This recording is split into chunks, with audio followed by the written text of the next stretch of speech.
The new Hunter's appearance has finally been announced, and we have tons and tons of new things coming up for this anniversary event. For more news like this, stick around for this week's episode of This Week in Identity 5. It's been so many weeks, guys, since we had tons of new stuff announced, and NetEase decided to drop it all over this weekend.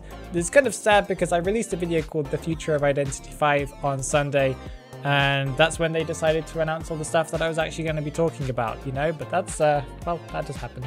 A lot of my predictions, I think, will still stand true, will still stand the test of time. Quickly, let's go over what we got in last week's update. So we got improved collision logic for Weeping Clown's rocket. They've been adjusting this every week since Weeping Clown was announced and released, because I think there are some issues still with his rocket not exploding when hitting certain parts of the map. So this is something that is kind of, they're fixing as they go, because I think this character is a bit different than anything else they've done. An adjustment that I don't completely understand, but I guess maybe Geisha mains will feel a tiny bit of a difference, is that they've added some height judgment for Geisha's butterfly when attaching to a survivor vertically. If there are any Geisha players watching this video, please tell me if you feel any difference, and if you understand what this means, please explain it to me. They added a new function to be able to cancel charged abilities that you can turn on in the settings by going into Game, Operation, General. And it's called the joystick cancellation. I believe if you drag up from the joystick on the left and then from the right, you then go over to the cancel option that will appear, you'll be able to cancel any charged abilities that you're trying to charge up. I don't really know, this seems to be more of a mobile player thing, but at least it's something interesting. NetEase has been trying to crack down on toxicity, lots of people being rude in chat and also having inappropriate names or stuff like that. So they've added the function now to report club names, club mottos, and club chats.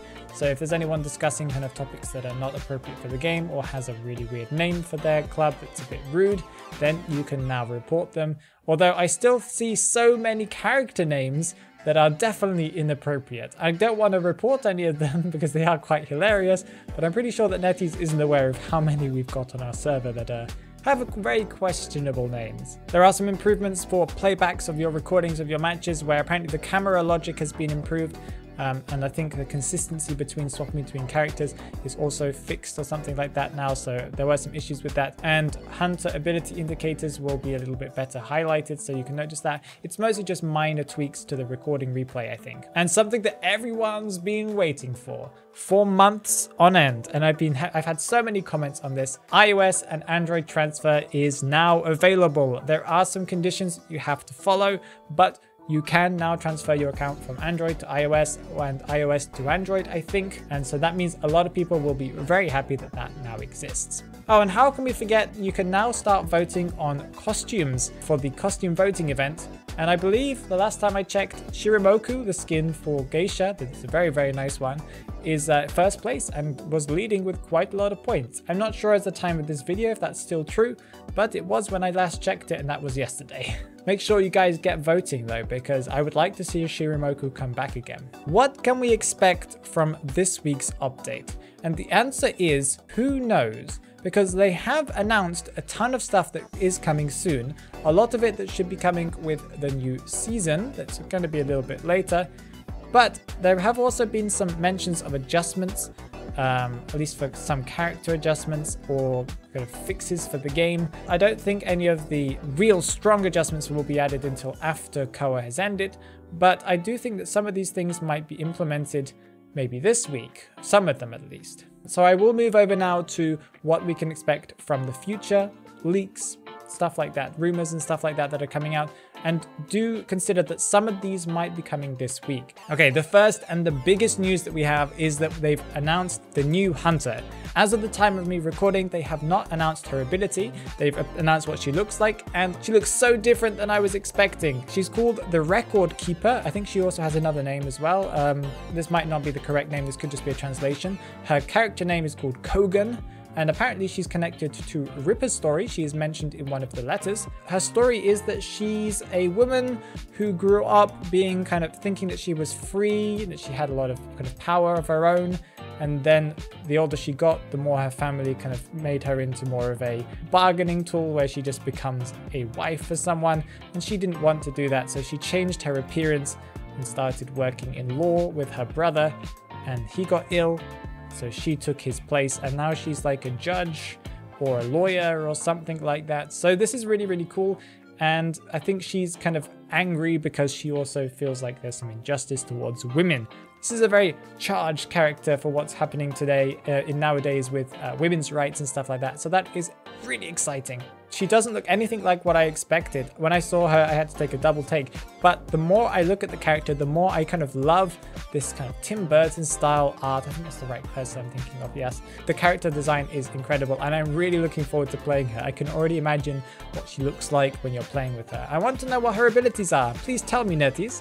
There was a developer Q&A as well, where the developers answered some questions. Some of them were useful, some of them were less interesting to know. If you guys remember the Ivory Tower costumes, the ones that have kind of the survivors have got that have like the school themed ones that you could only buy for like 60 echoes whenever they were released. Hunters will also be receiving their equivalents for this, and I thought it was only going to be a survivor thing, so that's going to be cool as well. Apparently they're adding, and this could possibly come this week, the option to auto exit post chat. I don't really know why that is necessary. You can always just press X without even clicking on it, so you don't even see it. Nightmare's S costume that he got with the original Time of Reunion event is coming back again. I thought that was going to be a limited one that came out only with the event. Like usually, you know, you get ones from essences. So it's a shame that it's coming back again. But for people who weren't around for that event, I guess it will be good for them to get the S tier costume. Are we going to expect another $500 SS costume anytime soon? Apparently no. They're only going to do one once per year, so we don't need to spend $500 on the Perfumer one, and then next month we might have to spend $500 on something else. I'm not the one doing that, but some people are. They are going to change the tutorial or make it a little bit better for beginners. That I think is great news, because I don't think it teaches you enough about what the game really is. It does teach you the very, very bare basics, but it doesn't really teach you what kiting is or anything like that. They've mentioned that the new hunter trait should be coming very soon, and I'm very excited to see that. Apparently, and there are rumors that it might turn off your heartbeat for a bit and maybe your red light in front of you, so that would be kind of cool.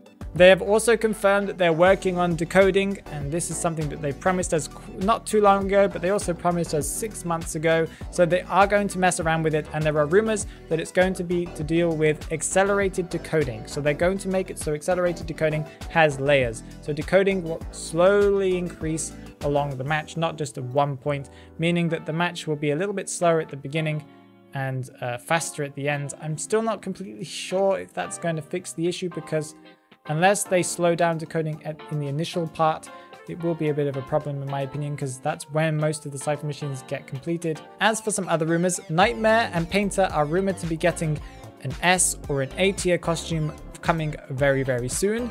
Novelist is rumored to be getting a new costume for this 4th anniversary event. And Magician is apparently also going to be getting a rework. I'm not completely sure what they will do with him, because I think he's quite a good character overall.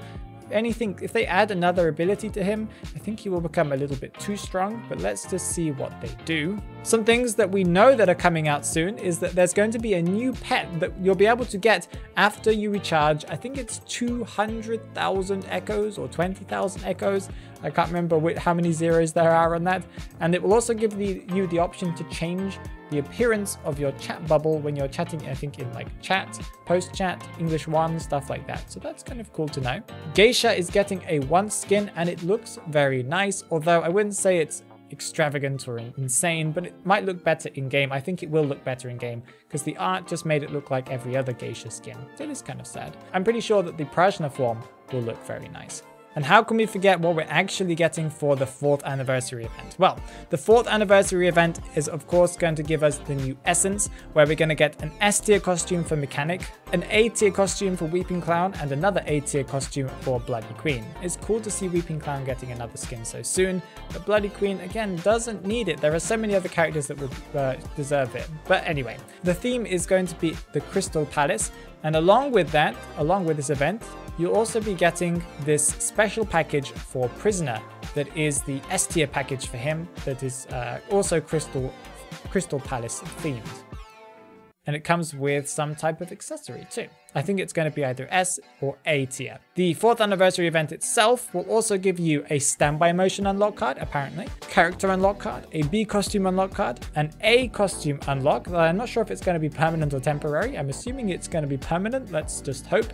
Some portraits, some dynamic portraits, and an event portrait. And I think, of course, the usual fragments and clues and stuff like this. And I can imagine this will all be connected to some story event for the 4th anniversary. There have been so many updates that I'm not sure if I missed anything. So if I missed anything, please tell me down in the comments below, because I'm sure I probably missed something. Let's move on to the talk in the manor. So It's Zinc Cosplay says, it's cool seeing some hunters getting updates, but what about Evil Reptilian? Since hitbox is still garbage, and the last time he got a buff, it didn't really do much on his hitbox, to be honest. I agree with you, It's Zinc. I think that Evil Reptilian is a character that NetEase doesn't really want to touch. I think it's because not many people are fans of him. He does have a strong fan base, but they're a very small fan base. And I don't think he's a character that they want to mess around with, because he can become very powerful very quickly if they adjust him. I do think that his hitbox needs reworking, and I know that they've nerfed and buffed and reworked it so many times, but they didn't actually ever do anything that was proper and even noticeable. So yes, I agree, they do need to change Evil Reptilian. Tifereth Scrub says, I heard they recently made an announcement in the Chinese Q&A about network adjustments, and I'm pretty sure this means they're fixing ping. If they announce that in the Chinese Q&A, then that's probably going to only happen in China. You've got to know that in China, it's going to be very different than it's going to be here in the NA-EU server and also in the Asia server. I can imagine that they're not going to adjust ours anytime soon. If they specifically announced in that Q&A that they're going to help the NA-EU server as well, I'm sure they will, but I'm pretty sure that they're not going to care about us very much. They probably will optimize it for China, and I can imagine the ping there will be even better. Peyton says, I could be wrong here, but win rate doesn't count for ties if I'm correct. I'd say a good portion of hunter players get ties, especially weaker hunters like Joseph and Antonio. Yeah, I'm not completely sure how ties are considered and counted towards the win rate. I think I've heard that if you have more wins, then the ties will kind of add to your win rate a tiny bit, and if you have more losses, then it will detract a little bit. And I do agree that probably a lot of hunters do get a lot of ties, and I'm not sure if they consider that to be a good thing or a bad thing. What do you guys think this new hunter's abilities are going to be? Maybe by the time this video is out, they've already announced it. So please tell me down in the comments below. And whilst you're down there, remember to like and subscribe if you would like to keep yourself up to date with all the news that is connected to Identity V every single week. Have an amazing day, guys. Bye bye.